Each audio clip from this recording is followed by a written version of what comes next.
it's Lena, and I'm here to share with you my second process video. I am determined to use this Save the Date collection from Teresa Collins. I've had it in my stash for a while, so I think the next couple of videos I'm going to be trying to incorporate it throughout my next few layouts, just because the papers are so pretty and it's such a waste to just put it away again for so long. So this picture that I'm scrapping is of my parents. And they've been happily married for, this year will be their 36th year, but they are married 35 years.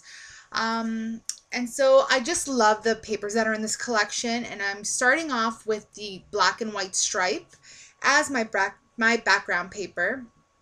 And I'm taking this corally pink, and I'm just going to start layering my paper and kind of map my picture. And you can see that music note sheet too, which I really love as well. All the papers in this collection are super pretty. So here I am just starting to layer and kind of figure out some of the pieces that I want to work with. And I go ahead and I take my pumice stone distress ink from Ranger, and I just add some dimension within the pieces because they were starting to look a little flat against each other. So I just went around with the distress ink and just a blending tool and just used it on the edges. So I'm just starting to glue stuff together and find out my placement here. And I'm bringing other papers from the collection as well. That script, I think, is one of my total favorites. I love that. And I think there's only one sheet in the collection. Yeah, every sheet has one sheet in the collection. So actually, maybe I'll buy another collection of this, even though I'm trying my best to get rid of it and work through it. So I'm just creating a banner here with that floral piece, and it's just going to sit as one of my layers in the background. I just really like how it complements the pictures there, or the coral in the pictures. I just took a doily and I cut it in half, and I'm going to use it in the far back of my layout.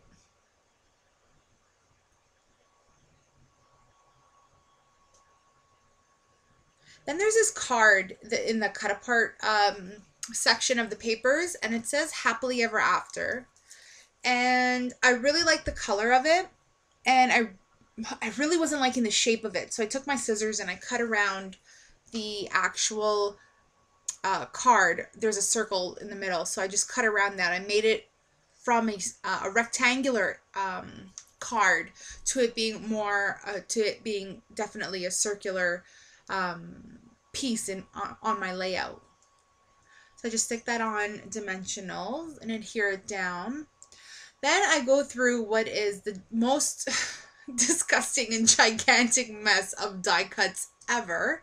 So this is my box of die cuts that I've cut with my Silhouette Cameo that I really, really need to go through, and it's just sitting there being a hot mess, and I'll eventually get around to it, but I'll eventually get there. So I decide on that Love This Moment kind of die cut. So I go around with my Tombow Mono and just stick that down there. So it's kind of the title of this layout, but not really, because I entitled it Happily Ever After, because there are just so many lovely moments in marriage, so that, you know, I just couldn't pick that one. So next I'm going through the die cuts, and the die cuts are from Something Wonderful, same from Teresa Collins, and I just pick a few pieces and kind of layer them and stack them and kind of make them work.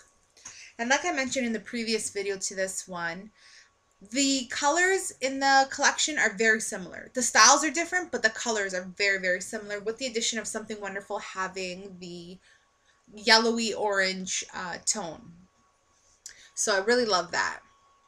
So now I'm just cutting some sheets down, and my intention is to make some fishtail banners that'll sit underneath the Happily Ever After, kind of like a, think first prize ribbon. You'll see there on the screen. So yeah, I just thought I'd add a little something different. And I go around the edges with the pumice stone. I think that's my favorite distress ink for overall distressing. I have a lot of favorites, but that is my top favorite. So here I'm just going around the edges in my layers and just kind of folding them over so that they don't sit so flat that they have a bit of dimension. And the thickers are thickers for crepe paper, and they're Lullaby, they're called, and they're the prettiest aqua slash teal glitter foam. They are just stunning, and I love them, and I love the font of them. And I kind of hated having to use them, but because they were in the Hoard Vault, but they just matched so perfectly, and plus their numbers, so I wasn't too concerned. And then next, I'm going to spell out years with October Afternoon Mini Markets. And it's funny that, and right underneath that it says documented. So I guess I'm their document person. I don't know. I'm their firstborn, so I guess I kind of am. And so lastly, I am taking my gold Heidi Swapp Color Shine, and I'm just going to add some splatter around. And that's pretty much it. Thanks so much, guys, for watching, and we'll see you guys in the next video. Take care.